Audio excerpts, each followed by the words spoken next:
First of all, we've all done group travel at all different levels for many decades because we've been blessed.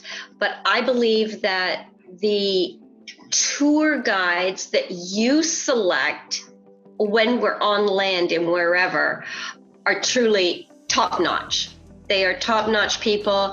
They have personality. It's more than just a job, and they're memorable. We've seen so many tour guides that I don't even remember what they're saying or how they're saying it because they really don't care. I think and your that people do. I think that the effort that you put into the selection of local partners is a key element that distinguishes Wheel and Anchor. And I also believe that this is difficult to communicate.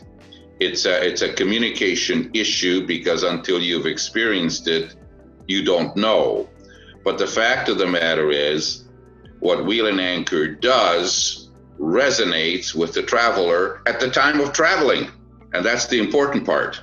And they don't even know it's happening. It just happens. Which brings me to another key point. Lynne and I chatted before talking with you, is that another hallmark of a great operator is the one who makes the experience seamless.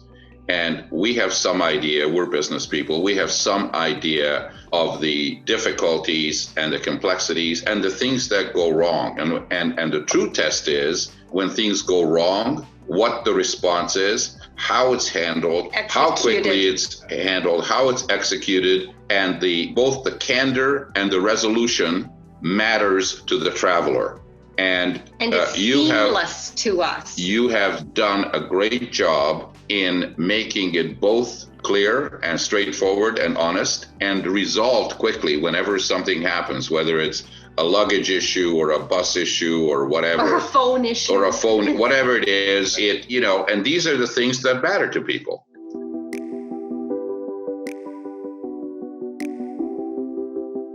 The other thing that comes to mind is you're good at communicating not only what we're going to see, and I like the itineraries and all that and the detail, but you always hint that there may be some changes, there may be some add-ons, there may be some surprises in a pleasant way, and people like that. People, I think, respond positively to, oh, let's do this if people want. Or why don't we take a tour? It's not on your agenda, but if you have time and if you have an interest, we can do this. It makes people feel that they're in a somewhat custom environment, and that's always appreciated, I'm sure.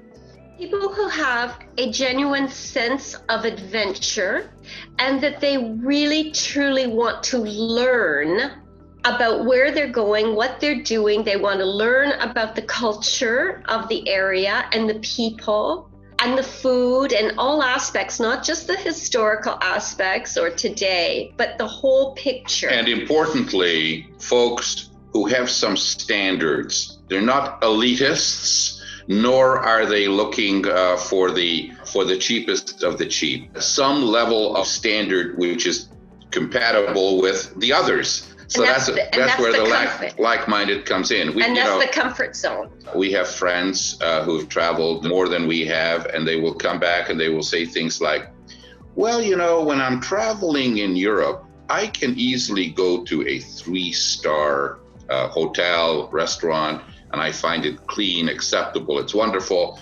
In other parts of the world, we look for 7 stars in order to get the 3-star experience. Yeah. So that tells you, if you're going to be traveling with those people, they're likely to be like-minded. And you make a great effort to find or bring together, more accurately, people who are likely to be like-minded.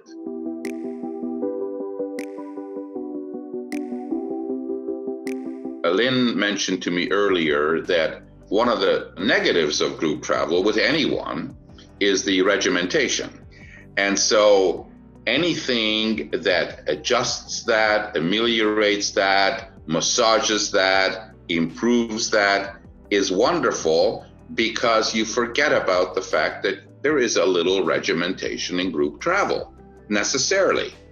And it's great stuff. Yeah. And, talk about detail. I mean, we enjoyed going to the Imperial Hotel in Delhi for our final meal and learned about the $8 million mural on the ceiling, the painting, which has been appraised by Christie's and all that stuff. I mean, that's a tiny little important detail that why would you want to miss that?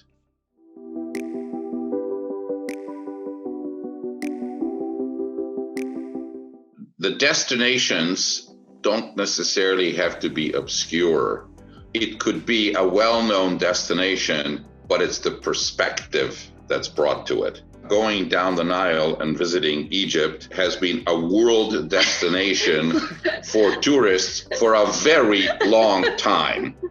And so, having said that, bringing a fresh perspective, having an Egyptologist on the trip, and having an engaging person who cares about his country and his heritage and has the knowledge and is a fun guy makes it very different from, I went to the Nile, went down the cruise, and we saw the pyramids.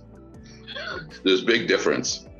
One of the things would be to encourage travelers to let you know what they're looking for, because frankly, wheel and anchor people, including Gord, they're very good, but they're not mind readers. So if you have something that you would like to see or include it or whatever, you have to let Wheel and Anchor know, because they may or may not be able to do it. But if they don't know about it, then for sure it's not going to happen, which will then give you the impression, we didn't see this, we didn't see that, because, you never said as a tourist, you never indicated that. And that's the adaptability that you can bring. Especially when the trips are 6 months and 12 months out, there is some flexibility. So really, these are sort of the touch points that are relevant to travelers, we think anyway.